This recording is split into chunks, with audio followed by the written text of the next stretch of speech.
अक्षय तृतीया की हार्दिक शुभकामनाएं। अक्षय तृतीया का त्योहार साल का बेहद खास त्योहार और शुभ दिन होता है। हिंदू धर्म के अनुसार इस दिन हर तरह के मांगलिक कार्य किए जा सकते हैं, वह भी बिना शुभ मुहूर्त देखे। ऐसा इसलिए क्योंकि इस दिन अबूझ मुहूर्त होना माना जाता है। आप कोई शुभ कार्य, शादी ब्याह, मकान, वाहन, सोना चांदी आदि की खरीदारी इस दिन कर सकते हैं। अक्षय तृतीया के दिन मां लक्ष्मी की विशेष कृपा प्राप्त होती है। अक्षय तृतीया वैशाख माह के शुक्ल पक्ष की तृतीया तिथि को मनाई जाती है। इस विशेष दिन पर धन की देवी मां लक्ष्मी और कुबेर की पूजा आराधना की जाती है। अक्षय का अर्थ कभी ना खत्म होने वाला होता है। यह त्योहार जीवन में सौभाग्य लाने का प्रतीक है। सनातन धर्म में अक्षय तृतीया का विशेष महत्व माना गया है। अक्षय तृतीया के पावन पर्व पर दान करने का भी विशेष महत्व है। शुभ मुहूर्त। अक्षय तृतीया के पावन पर्व पर सुकर्मा योग बन रहा है।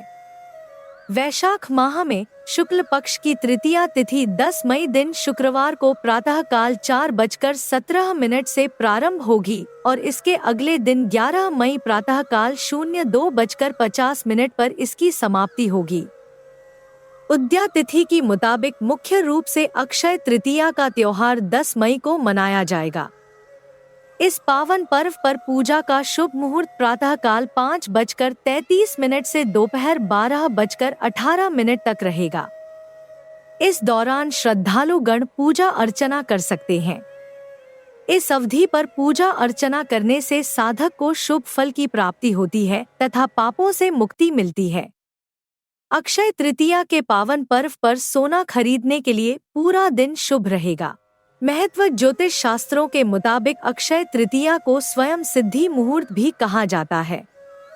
इसका अर्थ यह है कि बिना किसी शुभ मुहूर्त को देखे अक्षय तृतीया के समय कार्य किया जा सकता है। इस पावन पर्व पर परशुराम जयंती भी मनाई जाती है। अक्षय तृतीया को आखा तीज के नाम से जाना जाता है। इस दिन माता लक्ष्मी की विशेष विधि विधान से पूजा अर्चना की जाती है। ऐसा करने से साधक के जीवन में सुख, शांति और समृद्धि की प्राप्ति होती है। हर साल वैशाख महीने के शुक्ल पक्ष की तृतीया तिथि को अक्षय तृतीया का पर्व मनाया जाता है। हिंदू धर्म में इस दिन की विशेष महत्ता बताई गई है। अक्षय तृतीया के दिन किए गए दान से अक्षय पुण्य की प्राप्ति होती है। माना जाता है कि इस दिन जरूरतमंदों की मदद करके अगले जन्म को संवारा जा सकता है। अक्षय तृतीया के दिन पूरे विधि विधान से भगवान विष्णु, माता लक्ष्मी और कुबेर की पूजा की जाती है। इससे घर में सुख समृद्धि और संपन्नता का वास होता है। अक्षय तृतीया के दिन एक विशेष कथा का पाठ भी किया जाता है। मान्यता है कि इस कथा के श्रवण मात्र से जातक का कल्याण होता है। अक्षय तृतीया की कथा में भी आपको दान के महत्व का पता चलता है। पौराणिक कथाओं के अनुसार अक्षय तृतीया के दिन धर्मदास के घर ऐसा सेवा सत्कार पाकर सभी ब्राह्मण बहुत खुश हुए और वे उसे खूब सारा आशीर्वाद देकर अपने घर चले गए। अब वह हर साल अक्षय तृतीया पर इस विधि से ही पूजा पाठ और दान करता था, मगर उसके ऐसा करने से घरवाले खुश नहीं थे। पत्नी ने कहा कि अक्षय तृतीया पर इस तरह के कार्य करना बंद कर दो। घरवाले उससे परेशान होकर उसके खिलाफ हो गए, लेकिन धर्मदास ने अक्षय तृतीया पर पूजा पाठ और दान करना जारी रखा। परिवार की मनाही के बाद भी इस कार्य को बंद नहीं किया। कई सालों तक ऐसा ही चलता रहा। एक दिन धर्मदास का निधन हो गया। उनका अगला जन्म द्वारका नगरी में हुआ। वह कुशावती के राजा बने।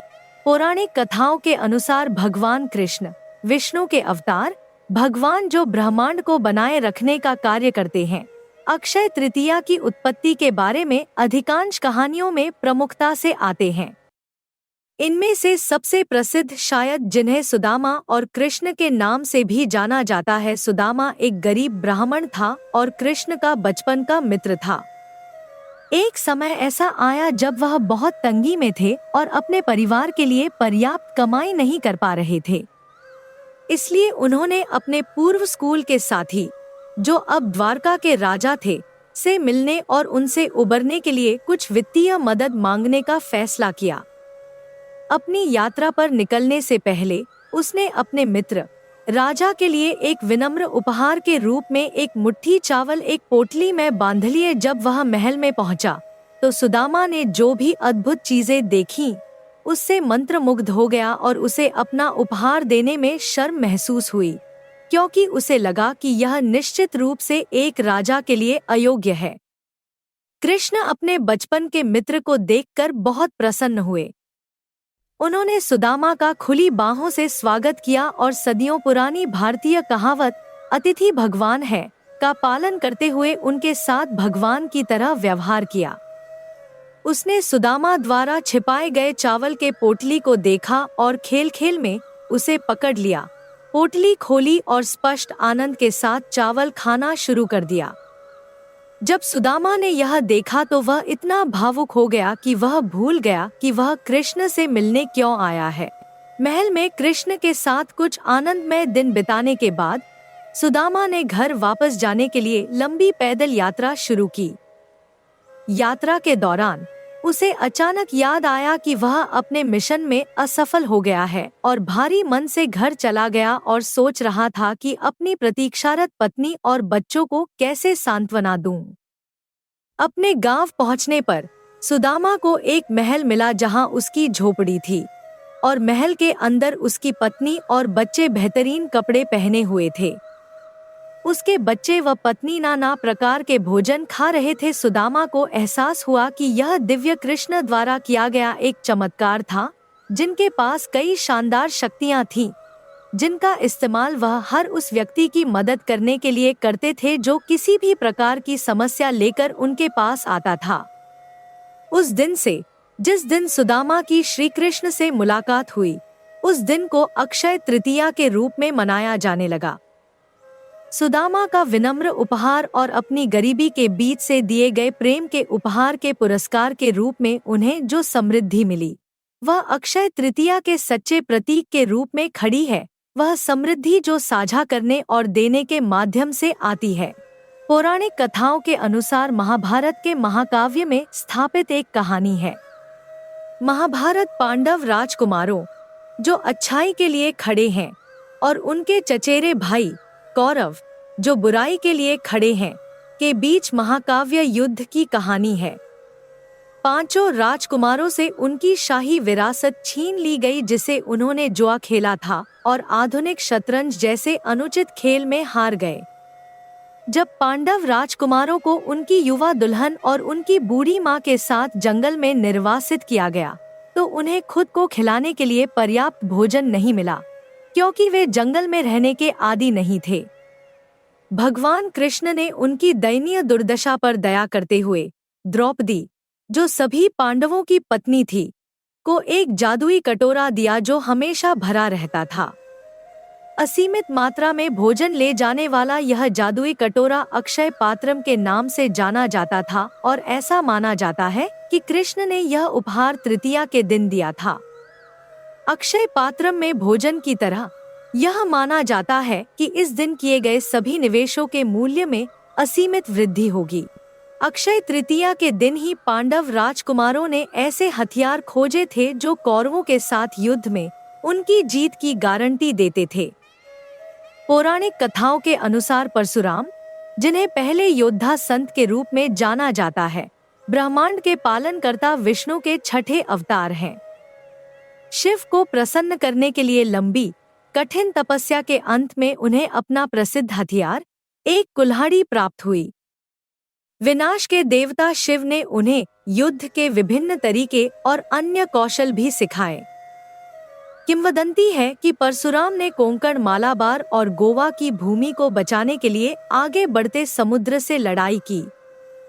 परशुराम ने अपनी कुल्हाड़ी समुद्र में फेंक दी और वे क्षेत्र जहां कुल्हाड़ी गिरी बाद में केरल, गोवा और कोंकण बन गए। गोवा और कोंकण को आज भी परशुराम क्षेत्र के नाम से जाना जाता है। ऐसा माना जाता है कि इन क्षेत्रों को बनाने के बाद परशुराम ने इस क्षेत्र को अपने द्वारा चुने गए 96 ब्राह्मण परिवारों को सौंप दिया था, जिन्हें शाहनकुली ब्राह्मण के नाम से जाना जाता था। इन परिवारों को देश के इस हिस्से की सांस्कृतिक विरासत बनाने का श्रेय दिया जाता है। हिंदू पौराणिक कथाओं के अनुसार अक्षय तृतीया के दिन ही वेद व्यास ने महाकाव्य महाभारत की रचना शुरू की थी। ऐसा माना जाता है कि व्यास ने संपूर्ण महाकाव्य हाथी के सिर वाले ज्ञान और बाधा निवारण के देवता गणेश को निर्देशित किया था। पौराणिक कथाओं के अनुसार गंगा नदी भारतीय उपमहाद्वीप की सबसे बड़ी नदी, भारत की राष्ट्रीय नदी और उत्तरी और पूर्वी भारत की जीवन रेखा है। हालांकि हिंदू के लिए यह उससे कहीं अधिक है। गंगा हिंदू धर्म में सबसे पवित्र नदी है। माना जाता है कि यह अक्षय तृतीया के दिन स्वर्ग से पृथ्वी पर अवतरित हुई थी। ऐसा माना जाता है कि ब्रह्मांड के निर्माता ब्रह्मा की बेटी गंगा को उनके पिता ने पृथ्वी पर बहने के लिए कहा था। यह कौशल के राजा भागीरथ द्वारा उनके पूर्वजों द्वारा उनके राज्य पर लाए गए श्राप को हटाने के लिए किए गए गहन तप के जवाब में था।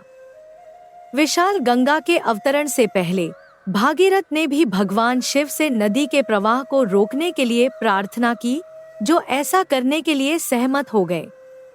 जैसे ही गंगा स्वर्ग या स्वर्ग से नीचे गिरती थी, पानी की गर्जना और मात्रा इतनी अद्भुत थी कि सभी दिव्य प्राणी और राजा भगीरथ भयभीत होकर पृथ्वी पर होने वाले विनाश को देख रहे थे।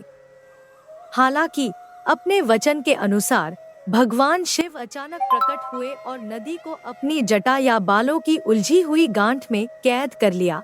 जैसे ही शक्तिशाली नदी नीचे की ओर बहने लगी, जब शिव ने अंततः उसे मुक्त कर दिया तो उसका घमंड टूट गया और वह धीमी गति से पृथ्वी पर बह गई।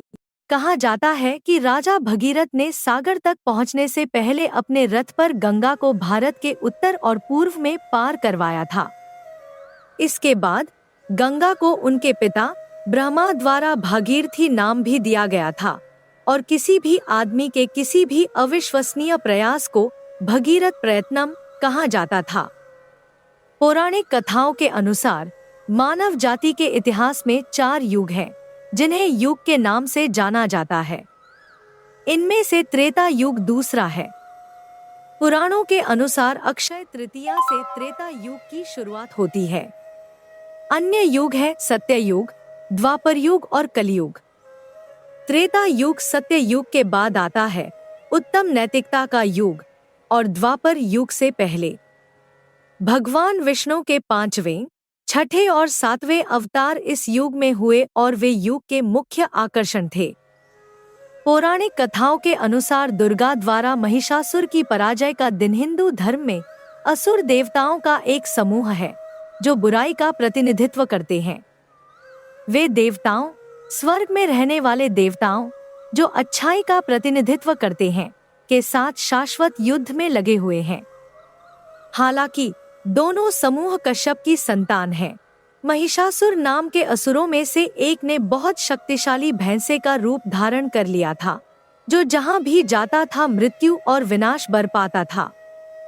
अंततः उनके नेतृत्व में असुरों ने देवताओं को हरा दिया। देवता अपनी शक्तियों में शामिल हो गए और एक देवी बनाने के लिए सर्वोच्च त्रिमूर्ति के मुंह से प्रकाश का एक बड़ा बैंड उभरा। यह देवी, जिसे सभी देवों द्वारा विशेष हथियार दिए गए थे, शक्ति का अंतिम स्रोत बन गई। यह सर्वोच्च शक्ति थी, दिव्य स्त्री रचनात्मक शक्ति, जिसे कभी कभी हिंदू धर्म में महान दिव्य मां के रूप में जाना जाता है। महिषासुर को हराने के लिए शक्ति देवी दुर्गा बन गई, जिन्हें विजया चामुंडेश्वरी के नाम से भी जाना जाता है। दुर्गा, जो भगवान शिव की पत्नी है, 2 प्रकार की महिला ऊर्जा का प्रतिनिधित्व करती है, एक पोषण करने वाली और सुरक्षात्मक और दूसरी उग्र, विनाशकारी और अजेय। महिषासुर के साथ 10 दिनों तक चले भीषण युद्ध के बाद देवी दुर्गा ने अक्षय तृतीया के दिन उसका वध कर दिया। अक्षय तृतीया की आप सभी को हार्दिक शुभकामनाएं। जय श्री कृष्णा।